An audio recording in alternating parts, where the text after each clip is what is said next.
Hi, welcome to my channel. I'm Ravi, and today I'll be sharing some insights from my spiritual practice.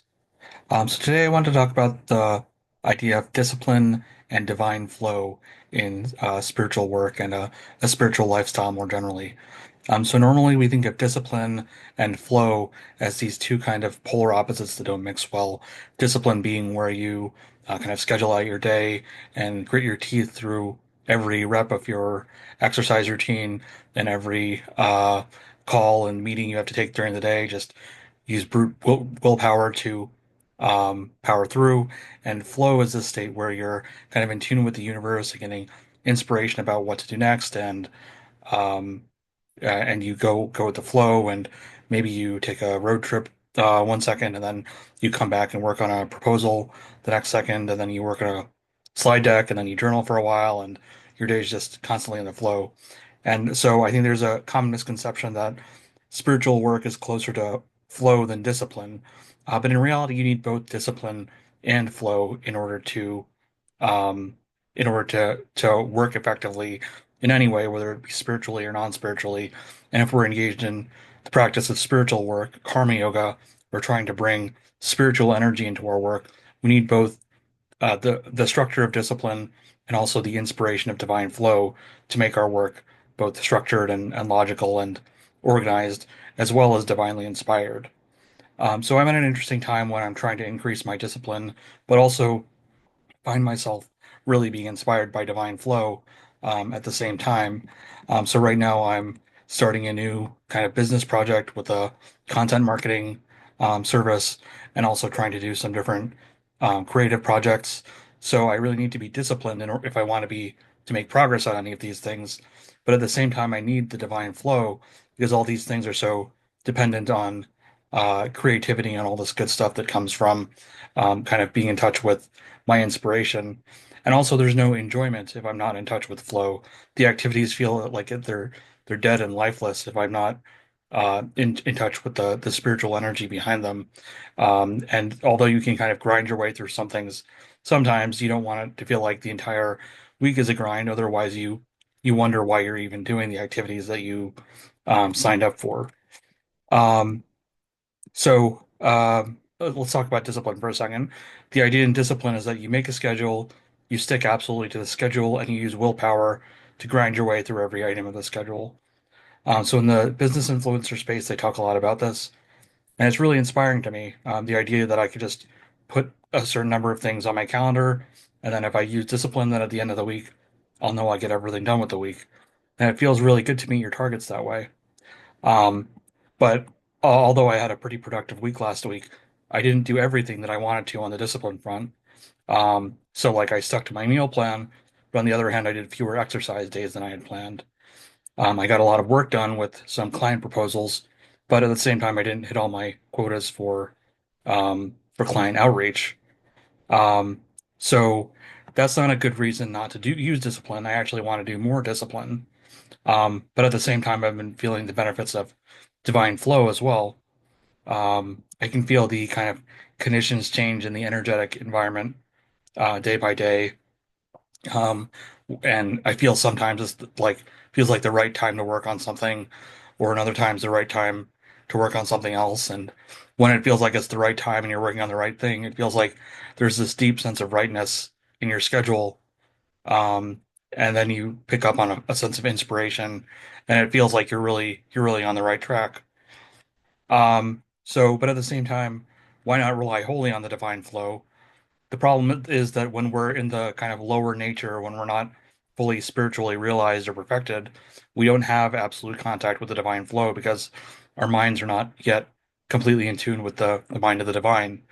If we were perfected beings, we would always be in touch with the knowledge of what to do and how to do it and the energy to do it.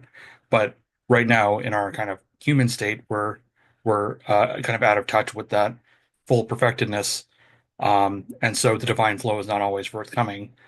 So that's why the discipline can be kind of a good backstop for it. So they work hand in hand, and I saw all throughout this week that they work hand in hand this way, that I need both, that they both have benefits. So that's a little bit of an initial introduction to these ideas. I wanted to move on to 5 tips you can use to successfully balance divine flow and divine inspiration. So the first one is a principle that I got from Julia Cameron and Natalie Goldberg, which is that sometimes when it's time to work, it's best just to try to open the tap and start working from whatever state you're in, even if you don't feel like it. Just kind of think of it like opening the tap and letting water trickle out, not worrying about whether it's the best work in the world, but just trying to get in the flow of doing the work. And a lot of the times you'll get in the zone and you'll find inspiration even if you didn't initially feel like it. So this works in a lot of different ways. I was just feeling it with poetry. I didn't really feel like writing poetry tonight, but it was kind of on my schedule that I need to spend some time on my poetic practice this week. And so I sat down and I wasn't really in the mood, but I just got started and eventually it began to flow. So this can be seen as like a form of, I see it as kind of balancing discipline and divine flow because on the one hand, you're being a little bit disciplined about it. You're doing what you set out to do at the time you set out to do it. But on the other hand, you're following the principle of energetic flow and trying to get in the zone rather than just go a hard start, rev yourself up with a lot of discipline and try to hard charge your way into doing the thing that you want to work on. So I find it's not quite the same energy as the kind of like hustle grind kind of discipline where at the time you're like really fired up and you just force yourself to start and you grit through the pain. This method isn't about that. It's more about just trying to ease your way into it at the time you start. Even if you don't feel like it, just be gentle with yourself. Just try to get yourself in the zone. And a lot of times you end up getting there. So again, credit goes to Julia Cameron and Natalie Goldberg, who write a lot, really inspiring work about this principle.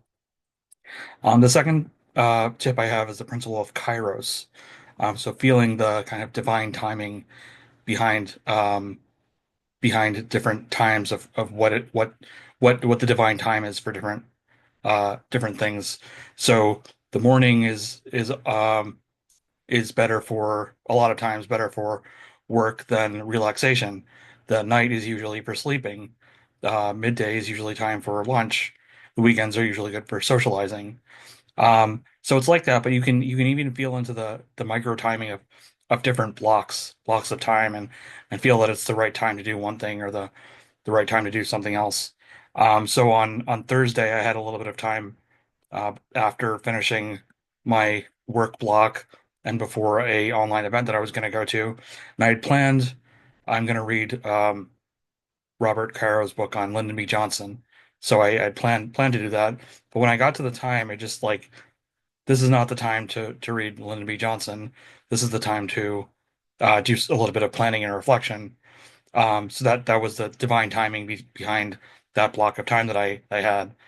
Um, Same thing on Saturday. Saturday, I just felt, oh wow, I'm in the zone of having a really good time for socializing. I had a couple of different social events, and then Sunday night, I felt, oh wow, I'm kind of back in this kind of toil mode.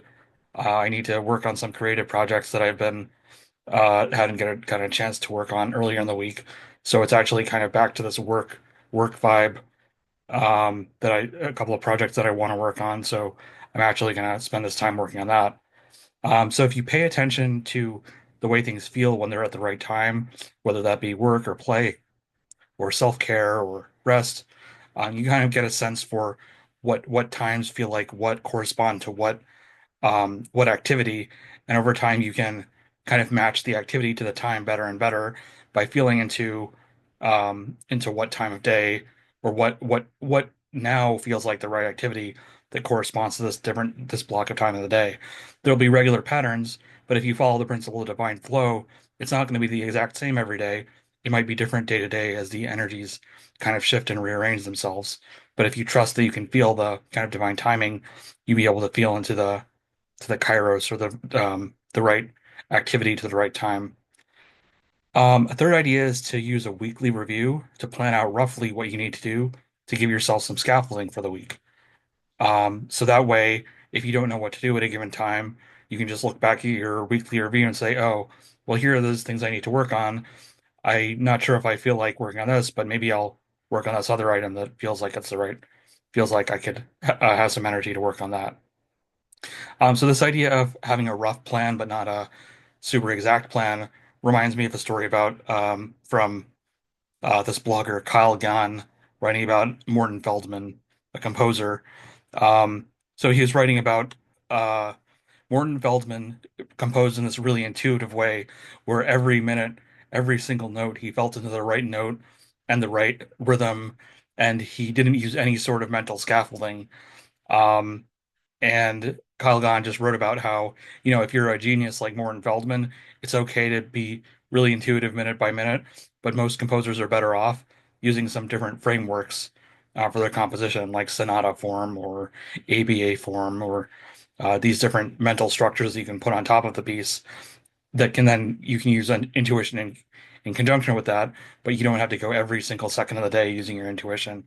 So the same way with the weekly review, this way, you don't have to go every single minute of the day feeling into the divine timing behind the activity. You can kind of look at the loose list of things that you need to do for the week and kind of say, okay, I basically have three or four choices, maybe two or three choices, and I'll pick this one or I'll pick this one, or I really need to work on this one. And it's not, you're not kind of pressing your ear to divine inspiration every second of the day, all day, which is kind of a little bit tiring again when we're in this kind of human state and we're not constantly in touch with the inspiration. We need to use the scaffolding or structure to help us out. So tip number four is know when you can let flow kind of break your discipline. So this week I was writing a client pitch and I ended up working on that on Wednesday instead of doing the client outreach that I was going to do for some other clients. But actually, this ended up being um, possibly a lot a much better use of time than doing the original thing that I was scheduled to be doing, because this might lead to another possibility for my business that wouldn't have been there if I had worked on this other thing. So if the weekly review tells you, you need to hit certain quotas, but sometimes you might come across an opportunity that um, lets you say, okay, actually, this came up, and this is a higher priority than the quota that I initially set in my weekly review. So you need to reserve some amount of judgment for when you can let this divine inspiration or divine opportunity override the earlier schedule you set up with kind of the rigid discipline mindset, because there's always going to be the possibility that something comes up that kind of supersedes your whole plan. Um, so tip number five is, on the other hand, you should know when it's helpful to have kind of absolute discipline and not really rely on flow. So this week I used a meal plan, um, and for a couple of days I just did absolutely nothing that wasn't on the meal plan. I really didn't deviate, and so there wasn't really any need for me to deviate from that or use any inspiration or any judgment at all. I could just follow exactly what I set up, which had exactly the things that I needed for those couple of days. And there was really no need to deviate from that. So with some areas of your life, you can be really rigid. If you know that there's really if you have a certain quota of whether it be in self-care or whether it be in the work you're doing, if there's really no deviation permitted, then sometimes the easiest thing to do for your mind is just say, okay, this is absolutely what I need to do. There's no real reason to deviate from it. And then you can use discipline and habit building also, to just get yourself in the mood where that's kind of programmed routine into your discipline. So I hope these couple of tips help you balance the ideas of divine flow and discipline in your life. There's no absolute guidelines for this, because we're always working these things out in different ways in our own lives, and different seasons of our life may have different proportions of flow and discipline. It just depends on where you're at and what your schedule's like, and different people may need to work on different things at different times. Some people may really need to go through a season of discipline because that's what their soul is kind of demanding of them, that they be really rigid. And sometimes people may need to, if they've been very disciplined earlier in their life, they might need to go through a period where they're really free and in the flow. So there's, again, no real guidelines about this, but these are just some general tips that might be useful to anybody who's on a path of, again, spiritual work, karma yoga, or even if you're not on doing spiritual work, maybe these might be helpful for balancing discipline and flow if you're just generally concerned with productivity and being creative and things like that. Yeah, so thanks for taking some time to listen to me on this, and I'll be posting more spiritual insights on this channel. So if you enjoyed this, please like and subscribe and tune back in. Thanks a lot.